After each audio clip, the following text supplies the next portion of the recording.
இன்னைக்கு ஒரு இன்ட்ரெஸ்டிங்கான vlog தான் வந்து பார்க்க போகிறோம். ஆஃப்டர் லாங் டைம் நம்ம சேனலோட மினி vlog வந்துட்டு போஸ்ட் பண்ணியிருக்கேன்.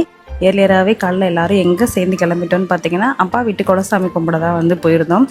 எப்பயுமே எங்கள் ஃபேமிலி சித்தப்பா ஃபேமிலி மட்டும்தான் வந்து போவோம். இந்த டைம் வந்து அத்தை எல்லோரும் வந்திருந்தாங்க. ரொம்ப வந்து ஜாலியாக இருந்துச்சு. அத்தையெல்லாம் வந்துட்டு ரொம்ப இயர்ஸ் ஆகிடுச்சு. இந்த டைம் தான் வந்து வந்திருந்தாங்க. எப்போ அவுட்டிங் போனாலும் சரி வீட்டிலே வந்து லஞ்சு பிரேக்ஃபாஸ்ட் எல்லாம் ரெடி பண்ணிட்டு தான் போவோம். ஒன் டே ஸ்டே பண்ணுற மாதிரி இருந்தால் மார்னிங் பிரேக்ஃபாஸ்ட் லஞ்ச் ரெண்டுமே வந்துட்டு ரெடி பண்ணிக்கிறோம் வீட்டிலே. போகிற இடத்துல ஏதாச்சும் வாங்கி சாப்பிட்டுக்கலாம் தான், இருந்தாலும் வீட்டில் ப்ரிப்பேர் பண்ணி கொண்டு போகிற மாதிரி இருக்காது இல்லையா.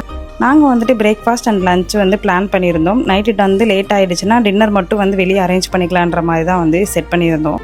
மதுரை டு தென்காசி வந்து ரீச் பண்ணிட்டோம். கரெக்டாக ஜங்ஷனில் உட்காந்தா எல்லாருமே வந்து சாப்பிட்டோம். நாங்கள் பாதி பேர் ட்ரெயின்லேயே வந்து பிரேக்ஃபாஸ்ட்டை வந்து முடிச்சிட்டோம். அப்பா தம்பிங்க எல்லாருமே சேர்ந்து வந்து ஜங்ஷனில் உட்காந்து சாப்பிட்டாங்க. தென்காசி டு எங்கே போகிறோன்றதை நெக்ஸ்ட் விளாகில் ஷேர் பண்ணுறேன்.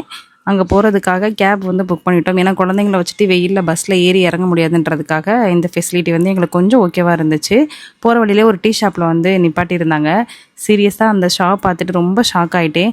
எவ்வளோ வெயில் அடித்தாலும் சரி நம்மளுக்கு வந்து கண்டிப்பாக ஒரு டீ குடிச்சே ஆகணும். சரி, டீ கடையை பார்த்து நிப்பாட்டி அப்படியே உள்ளே போனால் வாட்டர் ஸ்ப்ரே பண்ணுற மாதிரி வந்து செட் பண்ணியிருந்தாங்க. அவ்வளோ கூலிங்காக இருந்துச்சு. சரி, அடிக்கிற வெயிலுக்கு நல்லா இருக்கலாம்னு சொல்லிட்டு கொஞ்சம் நேரம் கடையிலே அப்படியே உட்காந்துட்டு டீ பிஸ்கட்லாம் சாப்பிட்டுட்டு அப்படியே வந்து அடுத்து நம்ம போகிற இடத்துக்கு கிளம்பிட்டோம். எங்கே போகணுன்றதை வந்து கண்டிப்பாக நெக்ஸ்ட் விளாகில் வந்து ஷேர் பண்ணுறேன். மிஸ் பண்ணாமல் வாட்ச் பண்ணுங்கள். இது போல் வீடியோஸ் பார்க்கணும் அப்படின்னா மறக்கான பேஜை ஃபாலோ பண்ணிக்கோங்க. பாய்.